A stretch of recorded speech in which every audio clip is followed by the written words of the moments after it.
Sylvia Fardel, bonjour. Bonjour Joël. Vous êtes la première à inaugurer notre décor d'hiver. Magnifique. J'ai fait rire tout le monde cet après-midi en disant que vous seriez la femme à côté d'un poêle. Il est juste là. D'accord, ça me va très bien. À côté, j'ai bien précisé. Ça me va très très bien. Et si vous devez vous présenter, vous êtes comédienne, Oui. metteur en scène, Oui. prof de théâtre et depuis peu auteur également. Oui, auteur Oui. Le CV est complet. Je crois, oui. Je vous regarde intensément depuis quelques secondes. Et si je vous dis Françoise Bonvin, sortez de ce corps, qu'est-ce que vous me répondez? Qu'elle ne peut pas sortir de mon corps parce que toutes les femmes sont des sorcières, vous le savez.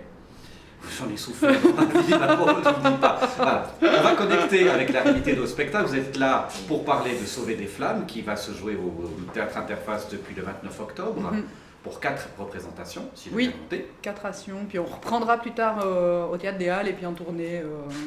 On va tourner avec ce spectacle jusqu'en décembre 2016. Ah, c'était une question s'il y avait une vie après Interface. Oui, oui, on est en train de le mettre en place. On est en train de le mettre en place avec aussi les écoles, parce que les parchemins sur lesquels on a travaillé sont travaillés au collège de la Planta avec les élèves latinistes, en fait. Donc voilà, on est en train de faire plein de connexions avec aussi l'historien avec qui on a travaillé, Pierre Dubuis, qui est intéressé de collaborer avec nous pour de la médiation scolaire autour de ce spectacle. On part aux racines, d'abord historiques, c'est tout le travail de recherche autour de Françoise Bonvin. Grand point d'interrogation, qui était-elle? Alors, ce qui est étonnant, c'est que dans tous les documents qui existent, la spécificité de ce procès, c'est que les documents, les témoins sont très très bien conservés. Ils sont conservés, ils sont lisibles. On est en 1467, à Chermignon d'en haut. C'est pas Chermignon dessus, ça c'est Chermignon d'en haut. Maintenant, on dit Chermignon dessus. Chermignon d'en haut.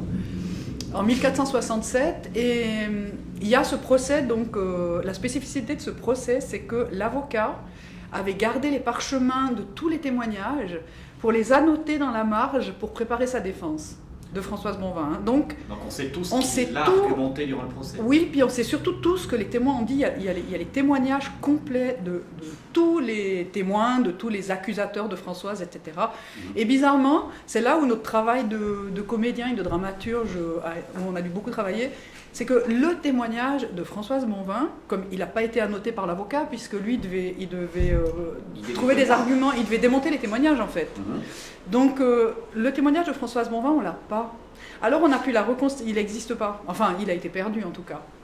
Donc nous on a dû reconstituer une Françoise Bonvin à travers ce que les témoins en ont dit. Alors qui elle est et qu'est-ce qu'on lui reproche en 1467? Alors elle est veuve, assez aisée.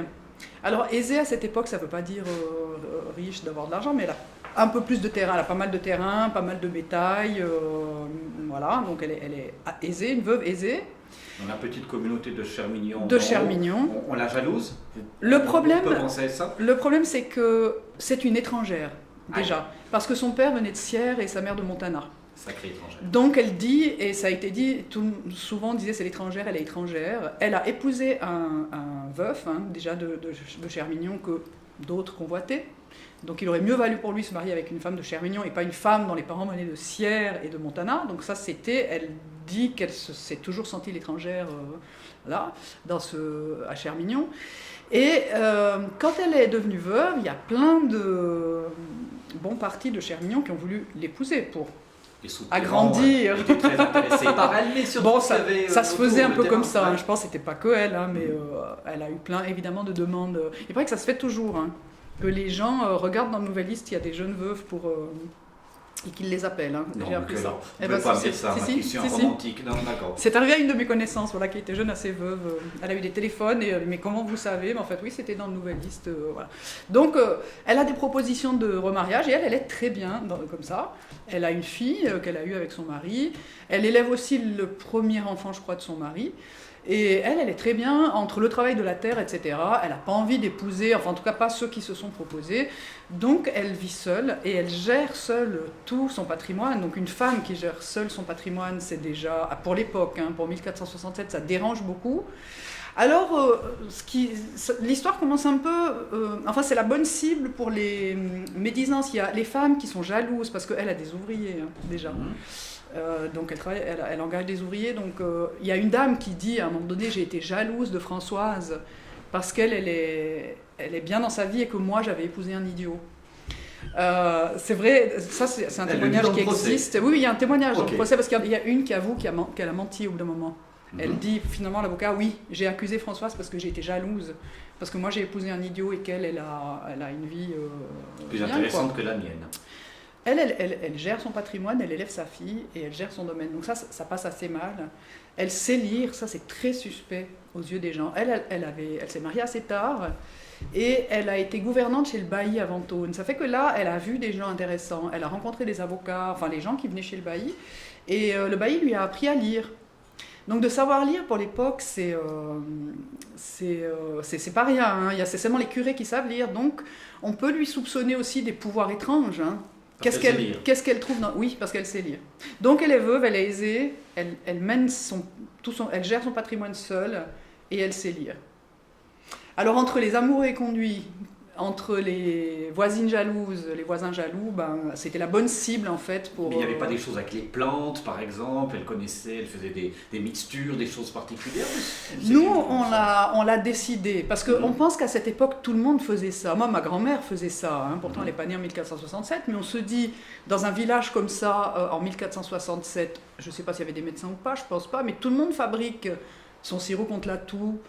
Donc c'est pour ça qu'on a voulu mettre la terre, les plantes au centre de ça, parce que on s'est dit à l'époque, peut-être quelqu'un qui faisait les fleurs de Bach, est-ce que c'est une sorcière ou pas quelqu'un qui fait les fleurs de Bach? Parce que quelqu'un qui fait des fleurs de Bach regarde quand même vachement d'aller cueillir à la pleine lune, d'aller laisser sécher à telle période.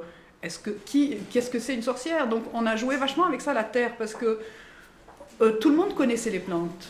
Mes enfants, quand ils se promènent en forêt avec mon père arrive à dire, alors ça, c'est un peu la sauge. Mon fils s'était blessé quand il était en vacances avec mes parents dans la montagne, et ma mère lui a donné une feuille au menton pour désinfecter, une feuille d'arbre qu'elle connaissait. Donc tout le monde connaissait, je pense, et travaillait avec les plantes, parce qu'il n'y avait pas tellement de médicaments, c'était un peu comme ça. Donc nous, on a pris l'option que Françoise connaissait les plantes.